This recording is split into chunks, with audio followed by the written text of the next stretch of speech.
let me start by telling you that we face a paradox.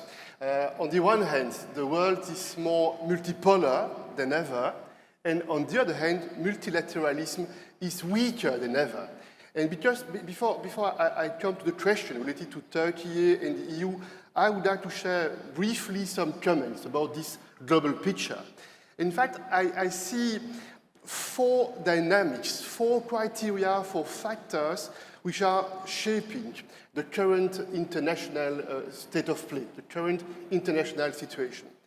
Point one, the fierce race between China and the United States, and it affects all of us, between the Middle Empire and the American first ambition, this race to be or to stay number one, it has an impact on all of us, point one. Point two, we can see that there are more and more military conflicts as we speak. Half of the world is involved in a military conflict directly or indirectly beyond their borders. There's a unique situation since World War II, and it means that the rule of law is once again replaced by the rule of force. We see unilateral action, coercion, intimidation. Point three, we see new battlefields. Of course, it's not new. We can see that territories, natural resources, we fight. We struggle to have some access to more resources. What is new is the impact of the new technologies, AI, data, quantum, and the hybrid threats, disinformation, the use of fake news, complotists, terrorists, and by the way, for the EU, that's a serious challenge because we can see our democracies put under pressure from inside and from outside. And finally, the fourth element I'm observing with you is the rise of middle powers. That's fascinating. That's very interesting to observe. Countries or regions with more and more ambitions, with more and more self-confidence, and the will in those countries, in those regions, to promote their principles, to promote their values, and to make agreements case by case, interest by interest.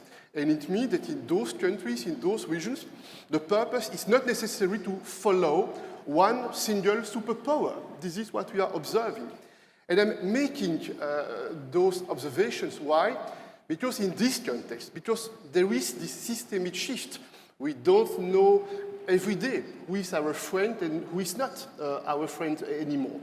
In this context, I think that the European strategic autonomy, the European sovereignty, has to be the political priority for this political generation. And what does it mean in a nutshell?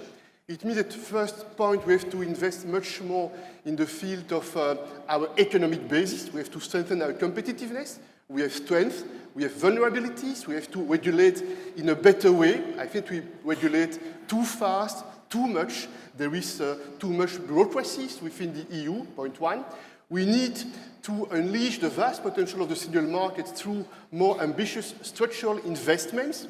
And we have some issues related to the fragmentation of our capital markets within the EU. 27 fragmented capital markets. That's a weakness. We need to implement the capital market union.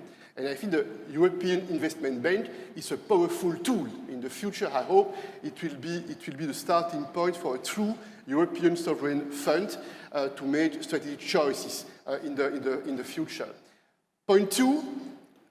1 minute. 1 minute, yeah. Point two, security and defense. And here I see some areas for collaboration within the EU and with countries outside of the EU. And finally, we need reliable partnerships. We need trusted partners. And here comes my thoughts, my comments about this relationship between the EU and Turkey. You know, in my previous responsibilities, I had the responsibility to coordinate the debates among the leaders, the head of state, the head of government, in the European Council. And I remember many meetings related to the relationship between the EU and Turkey. And I see the difficulties, I see the challenges, I see the differences, because we have some differences with Turkey, but I also see some opportunities, especially in the current context, because of the criteria I was mentioning before. One or two comments, and then I end my point at this stage. First, I agree that probably there is a misunderstanding, deliberately or not, I don't know, because if the framework for our collaboration is the EU accession process, it makes our debates a bit more difficult. Why? Because it supposes this framework that on the EU side we have the hope, we have that idea that Turkey should be very close to our principles, our values, our fundamental ideas about how our institutions should work and should be. And I'm not certain that's the case. I don't blame anyone, but there are differences in that field. If the framework is a very ambitious strategic partnership, then it could be a different approach, because then it means that we have to manage in a responsible way our differences, sometimes our disputes, and to identify positive areas where we can cooperate. And I would like to end by saying that I think that the path followed by Prime Minister Mitsotakis is the right one.